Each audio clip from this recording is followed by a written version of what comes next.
it's interesting to see your first steps.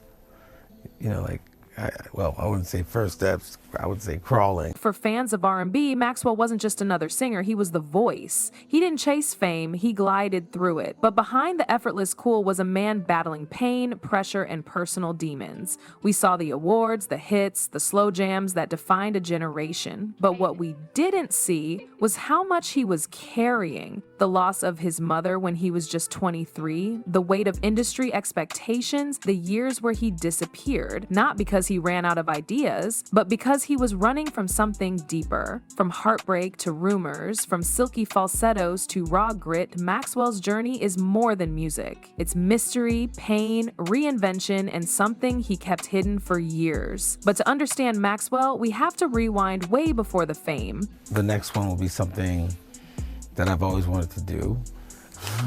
Sorry. And then the next one is stuff that, like, I used to do when I was 16, 15, when I had pretty much barely any equipment. Maxwell was born in Brooklyn in 1973. His real name was Gerald Maxwell Rivera. He came from a household rooted in rhythm and resilience. His mother, a devout Haitian woman, and his father, Puerto Rican. That cultural mix shaped his early worldview. But his childhood wasn't filled with music and joy. It was marked by tragedy. When Maxwell was just 3 years old, his father died in a plane crash. That kind of loss at such a young age leaves a mark. His mother raised him alone in a strict religious household. That meant church was a regular part of life, and so was structure, but there wasn't much room for emotional release. That early loss shaped him, but it was just the beginning of a life marked by both pain and promise. As a teenager, Maxwell was shy. He wasn't the cool, confident artist we came to know. He was quiet, inward, often alone,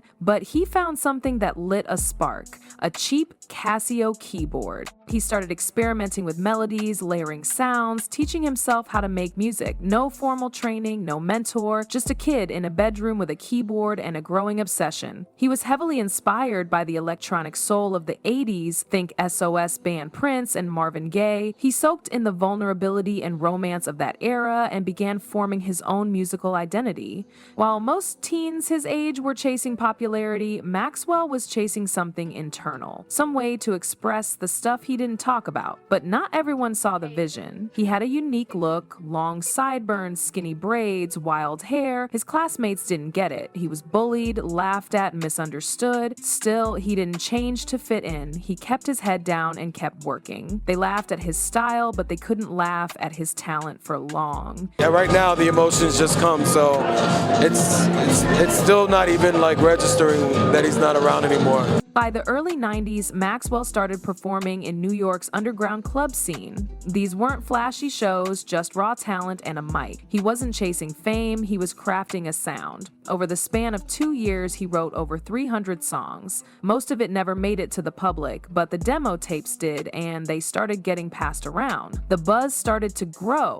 One night, he performed at Nell's, a hot spot for tastemakers in Manhattan. That night changed everything. Word of mouth turned into magazine coverage. Vibe magazine called him the next Prince, and people started paying attention. Just like that, the quiet kid from Brooklyn became the soulful mystery everyone wanted to know more about. He landed a deal with Columbia Records, but even in that moment, he stayed private. He chose to go by Maxwell, not just for artistry, but to keep some separation between his fame and his family. He didn't want the spotlight spilling into his personal life. Then came the debut, Maxwell's Urban Hang Suite.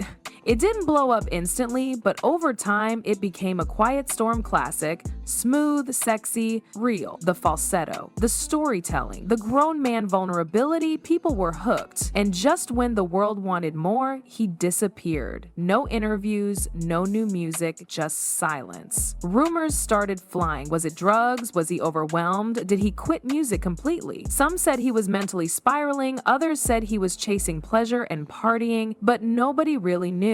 The music stopped, and the silence only made the rumors louder. No, I got a problem with Pretty. I will say that. I think we all have a problem with that. I got a problem with Pretty. I like a pretty girl. I like a pretty girl, but Sweet is always great, and more than anything, have your own life. You know, I don't want to be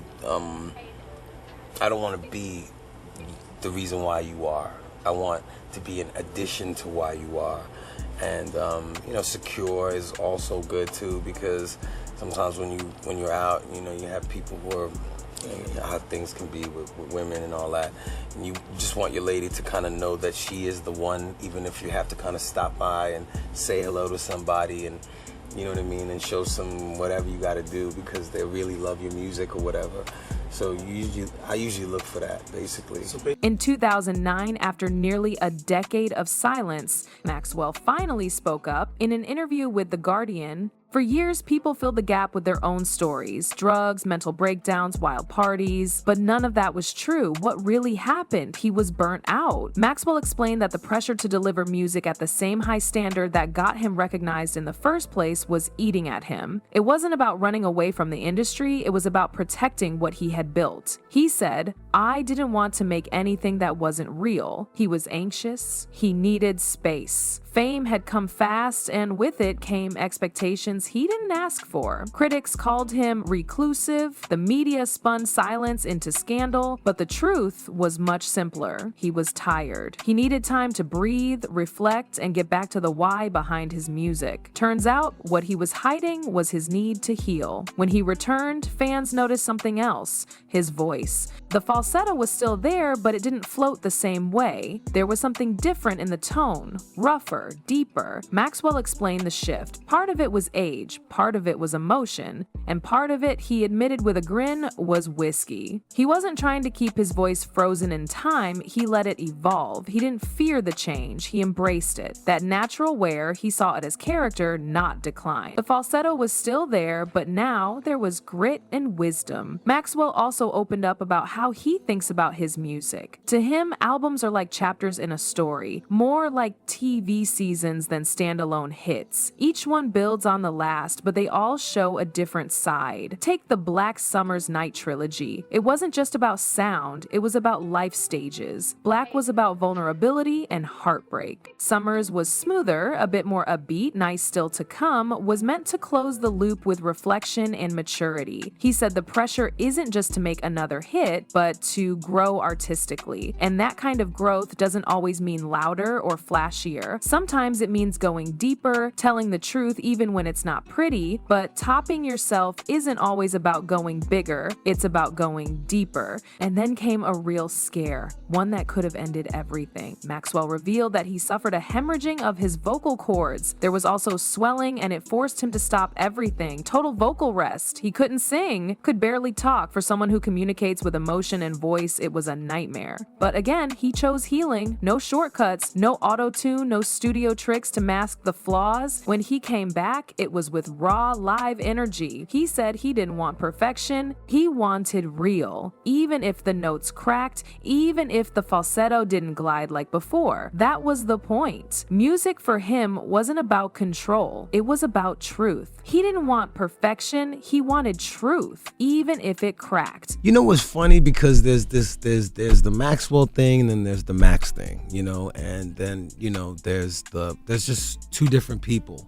There's the person that's connected to the music and the guy who makes the songs and who's gonna be all confident and get on stage. But then there's the guy who comes from Brooklyn, who grew up with a single mom, a grandmother, welfare. In 2017, Maxwell posted a tweet that sparked unexpected backlash. It was during Black History Month, a time that celebrates Black culture, history, and resilience, but Maxwell tweeted something that caught people off guard. He suggested that Black History Month should honor everyone, not just Black people. The response was fast and sharp. Many fans felt the tweet was tone deaf, especially considering the long history of Black struggles being overlooked or minimized. People weren't expecting him, a soulful R&B artist who had long been associated with Black love, pride, and pain, to say something that felt so far removed from that reality. The backlash grew. People began to question where he stood on issues that mattered deeply to his core audience. Some accused him of trying to be neutral in a space that demanded clarity. Others called it disappointing. A user stated, "Maxwell, we love your music, but that wasn't it. Black History Month is sacred." Another one added, "Man, "This ain't the time to be vague. We needed you to stand with us, not sidestep." Maxwell tried to explain. He referenced President Obama and the idea of unity through inclusion, but the damage was done. He ended up deleting the tweets altogether. Still, the moment left a mark. Trying to make a statement, Maxwell found himself in the crossfire of cultural conversation. It was a rare public stumble for someone who'd spent most of his career behind the curtain, and it brought attention to something fans had whispered for years. Maxwell was distant, almost too private.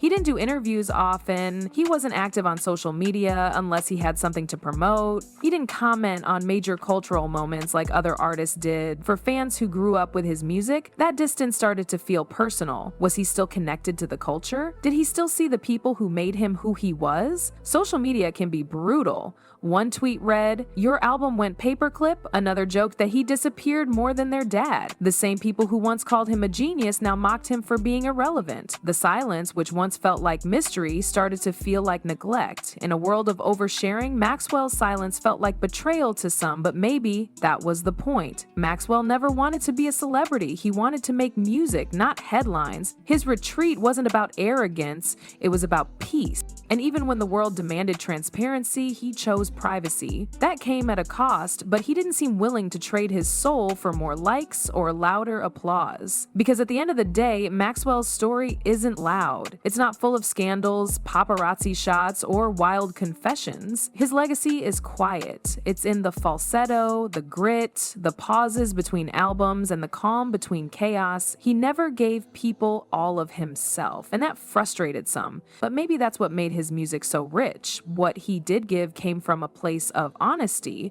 What Maxwell was hiding wasn't scandal, it was soul. And sometimes that's the most powerful secret of all. What do you guys say? Let me know your thoughts in the comments. See you in the next video.